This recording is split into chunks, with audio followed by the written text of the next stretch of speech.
အဲ့ဒီအထူးသဖြင့်ပေါ့ဒီ owner နဲ့အာရုံရောဆရာဝန်တယောက်ဖြစ်နေတော့အဓိကဒီ nutrition နဲ့ပတ်သက်တဲ့အုပ်စုပေါ့နော်ဒီလူနာအုပ်စုထဲမှာဆိုလို့ရှိရင်လေဖြတ်လူနာပထမပါတယ်ဒုတိယတစ်ချက်ကတော့ဒီ dementia ပေါ့နော် dementia ဖြစ်နေတဲ့လူနာတွေအစားအသောက်မမှန်တဲ့လူနာတွေအဲ့ဒါမျိုးတွေလည်းရှိတယ်ပေါ့ရှိတဲ့အခါကျတော့ဒီအုပ်စုက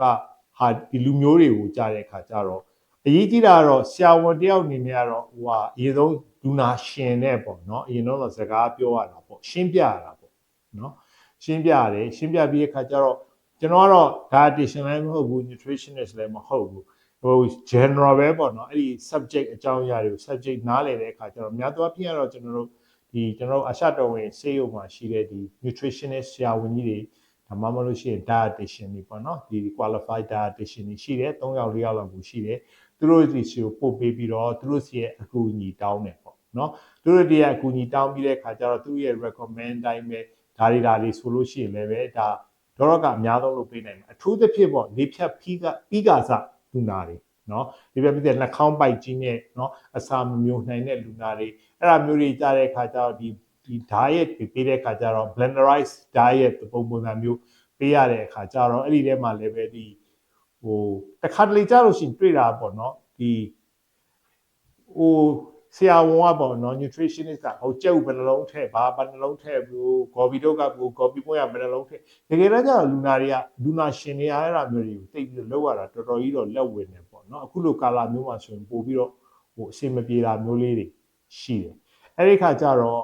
အဲ့ဒါမျိုးလေးတွေကိုဒေါတော့ကနေပြီးတော့ဟို calorie လက်တွက်ပေးတယ်ပြီးတဲ့အခါကျတော့ဥပမာ kidney မကောင်းတဲ့ patient ဆိုလို့ရှိရင် protein နည်းနည်းလျှော့တာပေါ့ဒါပြီးပြီဆိုရင်နော် calorie နဲ့အချိုလေးနည်းနည်းလျှော့တာနော်အဲ့ဒါမျိုးလေးတွေနဲ့ individual slide ဒီလုတ်ပေးထားတဲ့လုတ်ပေးနိုင်တယ်ပေါ့နော်လုတ်ပေးနိုင်တဲ့အခါကျတော့လေလိုတော့ပို့လျှော်လဲလုပ်လို့ရတဲ့အခါကျတော့ဒီလူနာရှင်တွေအတွက်ကောလူနာအတွက်ကောပို့ပြီးတော့တင့်တော်တယ်ပေါ့နော်တင့်တော်တဲ့အခြေအနေမှာရှိတယ်တော့ရတာလဲ feedback ကကောင်းပါတယ်နော် feedback ကဘာမှဟို complaint လုပ်တာတွေပါမရှိဘူးပေါ့လူနာတိုင်းတော့ဟိုတက်နိုင်တယ်မှတက်နိုင်မယ်ဒါပေမဲ့ဒီတက်နိုင်တဲ့လူနာအများစုကတော့ဟို very good response ပါเนาะသူတို့ feedback ပေးတာလဲဟိုတော်တော်ကောင်းပါတယ်ခင်ဗျဒါတော့ဟိုပါပေါ့ဒီဆိုင်မှာဝင်ရင်တော့ဆိုင်စာပဲရတဲ့သဘောပေါ့เนาะဒီအိမ်မှာချက်ရင်အိမ်စာရတယ်ဆိုဒါလိုပဲကွာခြားတာပဲပေါ့เนาะအဲ့တော့ဒေါတော့ကလုပ်ပေးတာကတော့ဒီအိမ်မှာဒီကြီးကြက်တာအစပေါ့เนาะ CD medical nutritionist ပါတယ်เนาะဟိုဆရာဝန်ပေါ့เนาะဆရာဝန်တွေပါတယ် nutritionist ပါတယ်အဲ့ဒါမျိုးတွေကနေကြီးကြပ်ပြီးတော့လုပ်ပေးတဲ့အခါကျတော့နောက်တစ်ခါဗာလဲဆိုလို့ရှိရင်ဒီ quality ပေါ့เนาะဒီအစားအသောက်ရဲ့အရေးသွေးပေါ့เนาะအရေးသွေးရလည်းပဲပို့ပြီးတော့ကောင်းတယ်ပေါ့စိတ်ချရတယ်ပေါ့เนาะအခုကျတော့အပြင်ကနေသွားဝယ်မယ်ဆိုလို့ရှိရင်ကျွန်တော်တို့မသိတာတွေအများကြီးရှိတာပေါ့เนาะဟိုဘယ်လိုပြင်လဲဘယ်လိုလုပ်တယ်လဲဘာတွေသုံးတယ်လဲဆိုတာမသိတာတွေအများကြီးရှိတာတယ်စာလို့ရှိရင်ဒီဟာမျိုးလေးတွေကပို့ပြီးတော့သုံးနိုင်တယ်ဆိုလို့ရှိရင်တော့ဒါ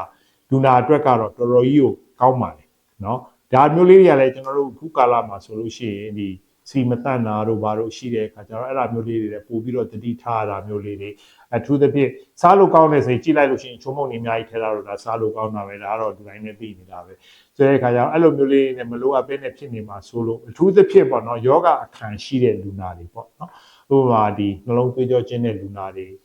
ကြောက်ကနော်ကျွန်တော်တို့တက်ကြည့်လို့ရှိရင်တော့ကြောက်ကလူတော်တော်များများမှာပြဿနာရှိလာကြတယ်အဲ့ဒါမျိုးတွေမှာဆိုလို့ရှိရင်လည်းအထူးသဖြင့်ဒါမျိုးလေးတွေကိုသတိထားပြီးတော့ပေါ့နော်လုံရှောင်းနိုင်နေဆိုလို့ရှိရင်ပေါ့နော်တေချာ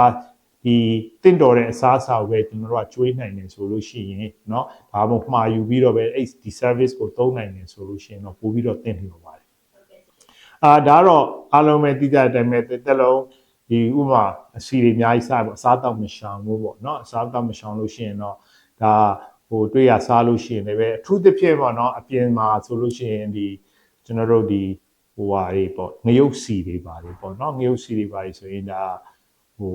ဘယ်လောက်လေးကောင်းလဲဘယ်လောက်ထိ reliable ဖြစ်လဲတချို့ brand တွေကလည်းရှိကျင်လည်းရှိမယ်မရှိကျင်လည်းမရှိဘူးကျွန်တော်တို့တော့ data မသိဘူးပေါ့เนาะဒါပေမဲ့အားလုံးလည်းသိကြတဲ့အတိုင်းပဲဒီလိုမျိုးမှာဒီ acid တွေပါတိတ်များလာတယ်ပေါ့เนาะမတတ်တဲ့ acid တွေပါများလာရင်ကျွန်တော်တို့ကြားနေရတာပေါ့เนาะဒီဥမာကြီးကင်ဆာဖြစ်နှုန်းနေပါတယ်အထူးသဖြင့်အသက်ငယ်ရွယ်တဲ့လူ လူအထူးသဖြင့်မျိုးသမီးလေးတွေမှာဆိုဥမာကြီးကင်ဆာဖြစ်တဲ့နှုန်းကဒီနှစ်ပိုင်းအတွင်းမှာတော်တော်များလာတာမျိုးလေးတွေရှိတယ်နောက်တစ်ခါကျွန်တော်တို့ရဲ့လူနေမှုစရိုက်ကလည်းပေါ့နော်ဒီနည်းနည်းပြောင်းလာတာပေါ့နှစ်ဒီရာစုနှစ်20 30လောက်အတွင်းမှာပြောင်းလာတော့အလုတ်တစ်ဖက်နဲ့အိမ်သာမစားအိမ်မှာမချက်နိုင်တဲ့အခြေအနေမျိုးတွေလည်းရှိလာရှိတဲ့အခါကျတော့မိသားစုရှိရင်တော့လင်းရောများပါအပြင်မှာဖြစ်တယ်လို့ဝယ်အိမ်မှာပဲဝယ်ပြီးတော့ပြင်ရစားအောင်အိမ်မှာပဲဝယ်ပြီးတော့မိသားစုစားတာရှိမယ်ဒါမှမဟုတ်အပြင်မှာပဲစားလာခဲ့တာမျိုးလေးတွေရှိမယ်အခါကျတော့ဒီသူတို့ရဲ့မိသားစုသားသမီးတွေဘာတွေကအစဒီဒါမျိုးလေးတွေကလည်းပဲရေရှည်ကြလို့ရှိရင်ပေါ့နော်အာပြပြဝတင့်တော်တဲ့အာပြပြဝရနိုင်လားမရနိုင်ဘူးလားဒါမှမဟုတ်လို့ရှိရင်အစားတွေကပြီးတော့ငငယ်ရွယ်တွေကနေပြီးတော့ဒါမျိုးလေးတွေစတတ်တယ်ဆိုလို့ရှိရင်ကျွန်တော်အခုတွေ့နေရတာပေါ့နော်သွေးတိုးငငယ်ရွယ်မှာသွေးတိုးတွေဖြစ်တဲ့အသက်30ကျော်မှာဆိုလို့ရှိရင်သွေးတိုးတွေစလာတာမျိုးလေးတွေရှိတယ်စီးကြိုတွေစဖြစ်နေတယ်ပေါ့နော်ဒါတွေကိုတော့အကြောင်းတစ်ခုကြောင့်လာပြလိုက်ပြင်မယ်ကိုလက်စထရောတွေပါတွေစစ်လိုက်တယ်ပေါ့နော်သွေးတွင်းအဆီဓာတ်တွေပါတွေစစ်လိုက်တယ်ဆိုလို့ရှိရင်ခေါင်းခိုက်နေတာပဲနော်ဒါမျိုးတွေကအသက်ကြီးတဲ့လူနာတွေမှာအသက်ကြီးတဲ့လူတွေမှာပေါ့နော်ဖြစ်တဲ့ရှိတဲ့ဟာတွေကဒီအသက်ငယ်တဲ့လူတွေမှာစပြီးတော့ဖြစ်လာတဲ့ဟာသဘောတဘာဝမှာရှိတယ်အဲ့တော့ဒါကလည်းလူနေမှုစရိုက်နဲ့ပို့ဆိုင်တယ်ပြီးတဲ့အခါကျတော့ငါအသက်ငယ်သေးတာပဲဘာမှမဖြစ်နိုင်ဘူးဆိုတဲ့ဒီအနေထားမျိုးလေးတွေပေါ့နော်အတွေးလေးတွေကြောင့်လည်းဖြစ်ကောင်းဖြစ်နိုင်တယ်ပေါ့နော်ဒါမျိုးလေးတွေကိုလည်း education ကကျွန်တော်တို့ဒီ health education ဆိုရပေါ့နော်ကျန်းမာရေးပညာတော့နေတာထက်စားလို့ရှိရင်လေကျွန်တော်ထင်တာတော့လေတိတ်ပြီးတော့လက်မခံနိုင်တဲ့သဘောပေါ့နော်တိတ်ပြီးတော့ဒါငါမှမဖြစ်နိုင်ဘူးဆိုတဲ့အဲ့လိုမျိုးအယူဆလေးတွေကြောင့်ဖြစ်လာတဲ့အခါကျတော့ဒါတွေကနောက်တစ်ချိန်ကြာလို့ရှိရင်လည်းပဲဒါတိတ်ပြီးတော့မကောင်းဘူးနော်တိုင်းပြည်ရဲ့ဒီကျန်းမာရေးအတွက်ကိုပေါ့နော်ကုန်ကျစရိတ်တွေပါကြီးအစကုန်များလာတာမျိုးလေးရှိတယ်ပြီးခဲ့တဲ့6လအတွင်းမှာဆိုလို့ရှိရင်ကျွန်တော်လေဖြတ်တဲ့လူနာ10ယောက်လာလို့ရှိရင်6ယောက်လောက်ကအသက်40ပတ်ဝန်းကျင်နေအောက်နော်ဆိုတော့ဒါတော်ကြီးကိုကြောက်ဖို့ကောင်းတယ်နော်တော်ကြီးကိုကြောက်ကြည့်လိုက်လို့ရှိရင်တော့ဒီသွေးပေါင်ကြီးကအရန်တက်နေတယ်နော်ဆေးလိပ်တွေတောက်ကြတယ်အဆီတွေများနေတယ်အဲ့ဒါတွေစဖြစ်လာတယ်ဆိုတော့ဒါမျိုးလေးတွေကကြိုတင်ခုလိုကြိုတင်ကာကွယ်တာပေါ့နော်ကြိုတင်ကာကွယ်ဆိုတာသူ့ရဲ့လူတူတရားရဲ့လူနေမှုပုံစံပေါ့နော်နေထိုင်မှုပုံစံကိုပြောင်းရင်တော့ဒါအကောင်းဆုံးပါပဲ